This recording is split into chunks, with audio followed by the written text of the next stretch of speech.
수학 개념 사전. 오늘은 질문을 많이 받는 부분이기도 한 거듭 제곱 계산하는 거에 대한 거 좀 연습을 해보도록 할게요. 중학교 1학년 친구들한테 질문을 되게 많이 받는 부분이거든요. 그만큼 친구들이 조금 헷갈려 하기도 합니다. 헷갈리는 거 오늘 바로 한번 잡아보도록 할게요. 뭘 헷갈려 하냐면 부호 결정하는 거를 많이 헷갈려 해요. 우리가 선생님이 이제 더하기 빼기 곱하기까지 했고요. 나누기 좀 이따 할 건데 제일 중요한 게 부호를 항상 먼저 결정하라고 이야기를 해요. 왜냐하면 부호 실수가 굉장히 많기 때문에 부호를 먼저 결정을 하시고 그 다음에 이제 절대값 가지고 계산한 걸 옆에 붙이는 걸 할 건데 특히나 이 거듭 제곱 계산하는 거에서 부호 결정에서 친구들이 많은 고민을 하는 것 같아요. 그거에 대한 질문도 많이 받고 그래서 그 내용을 따로 선생님이 준비를 했어요. 거듭 제곱 계산하는 거. 자, 우리 양수는요. 양수 0보다 큰 양수는 뭐 몇 번을 거듭 제곱하든지 상관없어요. 항상 부호가 플러스로 결정이 됩니다. 근데 뭘 조심하셔야 되냐면 음수를 거듭 제곱할 때 특히나 괄호가 있냐 괄호가 없냐 어떤 요 상황에 대해서 부호 결정하는 걸 굉장히 좀 헷갈려 하기도 하고 어려워하기도 해요. 근데 기본적인 원칙만 잘 지켜주시면 기본적인 원칙이라는 것은 우리 곱셈할 때 부호 결정할 때 그 원칙을 정확하게만 잘 지켜주신다고 생각을 하시면 돼요. 그럼 이거 직접 한번 연습을 해보도록 하겠습니다. 여기 설명 보면 지수가 짝수이면 양이고 홀수이면 음이고 이렇게 붙인다고 하는데 직접 한번 보면서 이거는 계산 연습을 몇 번 하면 금방 또 감을 잡으실 수 있을 거예요. 그래서 아래 문제를 한번 준비를 해봤어요. 보시면 다음 동그라미 안에 플러스 마이너스 중 알맞은 부호를 붙이라고 하고 있죠. 지금 볼게요. 플러스 2의 세제곱이요.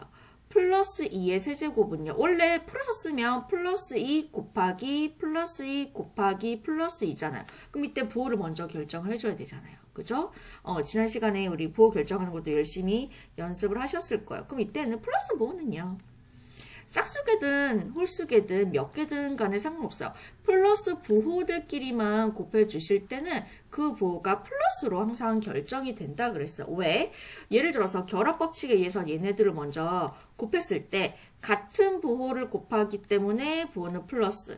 요 부호랑 요 부호 플러스를 곱해 주실 건데 똑같이 같은 부호를 곱해 주는 거기 때문에 플러스가 된다 그랬죠. 그래서 플러스 부호들끼리 곱해 주실 때는요. 항상 그 계산 결과가 플러스가 된다는 거예요. 이런 원리로. 마찬가지로 플러스 2를 4제곱한 것도 똑같아요. 플러스 2를 4제곱한 것도 일단 플러스 마이너스 부호 없죠? 플러스 부호끼리만 이렇게 곱해 주실 때는 답의 부호가 항상 플러스로 결정이 됩니다. 그죠? 그 다음에 절대값끼리 곱한 거를 살짝 붙여주시면 된다 그랬죠. 그래서 양수의 거듭 제곱의 부호는 항상 always 무슨 일이 있어도 플러스가 된다고 양수가 된다라고 이야기를 해주시면 되는 거예요. 오케이? 그럼 2번 문제를 선생님이랑 같이 한번 보도록 할게요. 2번 요거 봐주시면 이번엔 마이너스예요. 조심하세요. 여기서 정신 바짝 차리셔야 됩니다. 이거는요. 마이너스 2의 세제곱이잖아요. 그럼 이걸 원래 풀어서 쓰면 마이너스 2 곱하기 마이너스 2 곱하기 마이너스 2예요. 항상 곱셈에서 더하기 빼기든 곱하기든 부호를 먼저 결정을 해달라고 했었죠. 그럼 얘는 부호가 뭘로 결정이 되냐면 봅시다. 일단은 결합법칙에 의해서 얘네들이 먼저 곱했다 치자. 그러면은 같은 부호를 곱해주니까 부호가 뭘로 결정이 돼요? 여기선 플러스로 결정이 돼요. 그럼 이 부호랑 여기 있는 마이너스랑 곱해주시면서 최종 부호가 결정이 될 텐데 얘는 서로 다른 부호잖아요. 서로 다른 부호끼리 곱해주실 때는 그 부호가 마이너스로 결정이 된다라고 이야기를 했었어요. 그죠? 그리고 두 번째 이것도 볼게요. 마이너스 2의 4제곱을 얘는 이제 세제곱이었고 4제곱을 볼게요. 얘는 원래 풀어서 쓰면 마이너스 2 곱하기 마이너스 2 곱하기 마이너스 2 곱하기 마이너스 2가 되잖아요. 그죠? 그럼 결합법칙 한번 이용해 볼까요? 결합법칙에서 얘네들을 먼저 곱해주시고 얘네들을 먼저 곱해볼게요.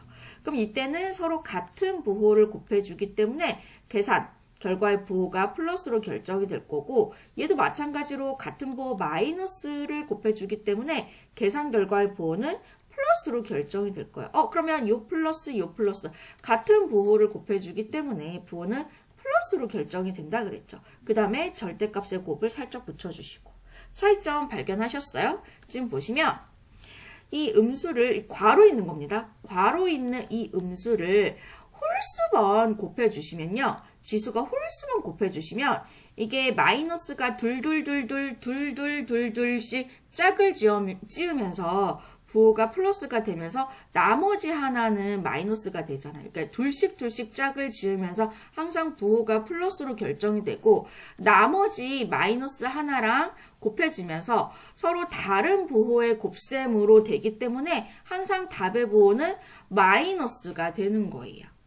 근데 플러스는 상관이 없어요. 플러스는 상관이 없다라고 하면 안 되겠다. 플러스, 마이너스의 짝수 제곱, 마이너스의 짝수 제곱은요, 요렇게 항상 부호가 플러스로 결정이 됩니다. 왜? 얘가 마이너스가 둘씩 짝을 짓잖아요. 그럼 남는 아이 없이 딱 둘씩 짝을 지어줄 수 있잖아요. 그러니까 둘씩 짝을 지어주는 이유가 뭐예요? 마이너스 둘씩 곱해주시면 같은 부호의 곱셈이기 때문에 부호가 항상 플러스가 되거든요. 그럼 앞에서 배웠던 그냥 양수의 거듭 제곱이랑 똑같아지는 거니까 지수가 짝수이면 답의 부호는 항상 플러스로 결정이 되는 거예요. 오케이? 근데 여기서 질문. 요거랑 또 뭘 헷갈려 하냐면 저 보세요. 마이너스 2의 괄호 세제곱이 있고요. 그냥 마이너스 2의 세제곱이 있어요. 둘의 차이점 뭔지 아시겠죠? 얘는 괄호가 있어요. 얘는 괄호가 없어요. 그럼 계산이 어떻게 되냐면 얘는 요 계산이에요. 그죠? 얘는 요 계산이에요. 마이너스 8이 오고요. 얘 같은 경우에는 계산 순서 보세요. 계산 순서가 얘가 먼저예요. 얘가 먼저예요. 그러니까 2 곱하기 2가 먼저 하고 그 앞에 마이너스로 찌른다고 생각을 해주시면 돼요. 오케이? 그래서 얘도 어차피 8이 되고 앞에 마이너스로 찌르니까 둘 다 마이너스 8 나오는 거는 계산 결과는 같네요. 뭔가 계산 순서는 살짝 다른 느낌이긴 하지만 계산 메커니즘은 살짝 다른 느낌이긴 하지만 계산 결과는 같아요. 그런데 이렇게 한번 해볼까요? 마이너스 공간이 없어서 여기 할게요. 마이너스 2의 4제곱이랑 괄호 없는 마이너스 2의 4제곱을 볼게요. 그럼 얘는 어떻게 한다고요? 요 계산은 요 계산이에요. 그러니까 마이너스 2 곱하기 이건 괄호해서 계산을 이렇게 곱해 주셔야 돼요. 계산 결과가 어떻게 됐어요? 얘는 플러스 16 이렇게 됐었잖아요. 그죠? 요거 계산이었으니까. 요건 어떻게 돼요? 얘는 계산 순서가 뭐가 먼저? 괄호가 없을 때는 요렇게 거듭 제곱이 먼저예요. 즉 2를 4번 곱한 수에다가 요 곱한 수에다가 앞에 마이너스로 찌르고 있는 거예요. 그럼 요거 계산하시면 어떻게 되겠어요? 16이잖아요. 그죠? 그 앞에 마이너스로 찌르고 있는 거예요. 계산 결과 보세요. 얘는 플러스 16인데 얘는 마이너스 16이다. 그러니까 이 부분을 좀 많이 헷갈려 하더라고요. 선생님 괄호가 있을 때 거듭 제곱과 괄호가 없을 때 거듭 제곱은 어떻게 계산하느냐. 계산 순서를 이렇게 캐치를 해주시면 돼요. 얘 괄호가 있을 때는 요렇게 계산하셔서 부호 결정을 먼저 하시고 갑자기 생각이 나. 갑자기 왜 절대값 생각이 안 나지? 절대값의 곱을 붙여주시면 되고요. 괄호가 없을 때는 얘네들 이 거듭 제곱을 먼저 계산하시고 그 앞에 부호를 붙여주시면 되는 거예요. 무슨 말인지 아실까요? 얘도 마찬가지로 얘는 마이너스 괄호가 있는 거의 4제곱은요.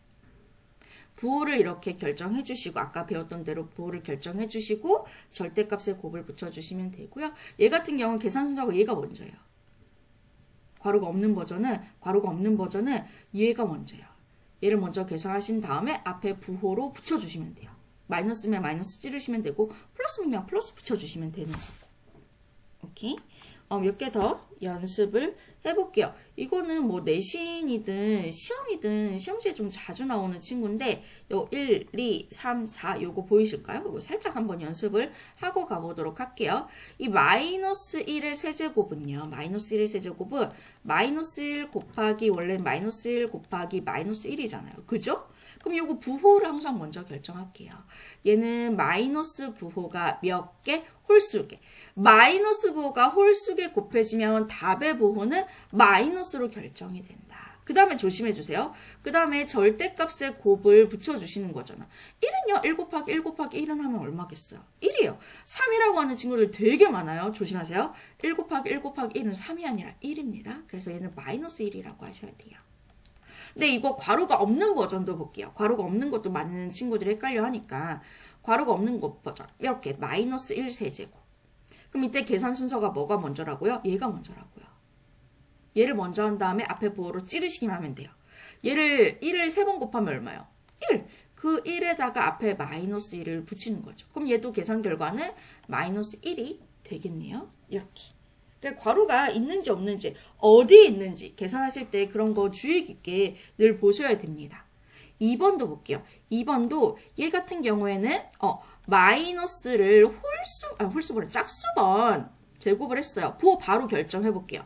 마이너스를 홀수번 제곱을 하실 때는 부호가 플러스로 결정이 된다 그랬어요. 항상 이제 여러 세수 이상의 곱셈에서 마이너스가 짝수번 곱해진 거는 부호가 플러스로 결정이 되고 그 다음에 절대값의 곱을 붙이는 거잖아요. 그치? 그럼 1 곱하기 1을 4번 곱하면 얼마요? 4 아닙니다. 1입니다. 그럼 얘는 플러스 1 이렇게 돼요. 괄호가 없는 버전도 한번 볼게요. 마이너스 1 4제곱 이렇게. 그럼 이때 계산 순서가 뭐가 먼저라고요? 얘가 먼저라고요. 요거. 그럼 1을 4제곱하면 아까 마찬가지로 1이 될 거고 그 앞에 그냥 마이너스로 찌르시면 돼요. 그럼 얘는 계산 결과가 다르신 거 보이시죠? 얘는 플러스 1이 되고 괄호가 없는 버전은 마이너스 1이 되는 겁니다. 이렇게. 자, 3번도 볼게요. 3번 같은 경우에도 지금 음수를 마이너스를 짝수번 제곱한 거잖아요. 마이너스를 짝수번 제곱하면 부호는 뭘로 결정? 플러스로 결정. 그 다음에 1을 50번 제곱을 1은요 50번 제곱을 하든 지들끼리 막 100번 곱하든 지들끼리 막 200번 곱하든 간에 항상 1이에요. 그래서 좀 1이 어떻게 보면은 신기한 수이기도 하고 유니크한 수이기도 한 거죠. 어쨌든 얘는 플러스 1이 되고요. 괄호 없는 버전도 한번 볼게요. 마이너스 1 50제곱. 그럼 얘는 계산 순서가 뭐가 먼저라고요? 이거 먼저라고요. 이거. 1의 50제곱. 1은 50제곱을 하든 500제곱을 하든 5000제곱을 하든 5억제곱을 하든 1입니다. 그 앞에 그냥 부호를 살짝 붙여주시기만 하면 돼요. 그럼 얘는 이제 계산 결과가 다르네. 괄호가 있는 거 없는 거에 따라서 계산 결과가 달라요. 이렇게 부호가 달라지는 셈이죠. 이해되시겠죠? 4번 보도록 하겠습니다. 자, 얘는요. 부호 먼저 결정할게요. 음수를 홀수번 제곱이 되죠. 음수를 홀수번 제곱을 해주시면 부호가 뭘로 결정이 된다? 마이너스로 결정이 된다. 그죠? 마이너스를 홀수번 제곱하면 그러니까 마이너스를 홀수번 곱한 결과이기 때문에 부호가 항상 마이너스로 결정이 되고요. 1은 절대값의 곱을 붙일 겁니다. 1은 100일 제곱을 해도 1입니다. 그럼 얘는 계산 결과가 마이너스 1이 되고요. 그 다음에 괄호가 없는 버전도 볼게요. 마이너스 1, 100일. 그럼 계산 순서가 뭐가 먼저라고요? 얘가 먼저라고요. 1은 100일 제곱을 하든 102 제곱을 하든 항상 1이고요. 그 앞에 어떻게 하라고요? 앞에 있는 부호 찌르시라고요. 이렇게. 그러면 뭐 계산 결과는 똑같긴 하네요. 괄호가 있든 없든 간에. 그죠? 이렇게 거듭 제곱 계산하실 때도 항상 괄호가 있는지 없는지 어디 있는지 확인해 주셔야 되는 거고요. 그리고 부호 결정하실 때 늘 주의 깊게 봐주시기만 하면 그렇게 어렵지 않을 겁니다.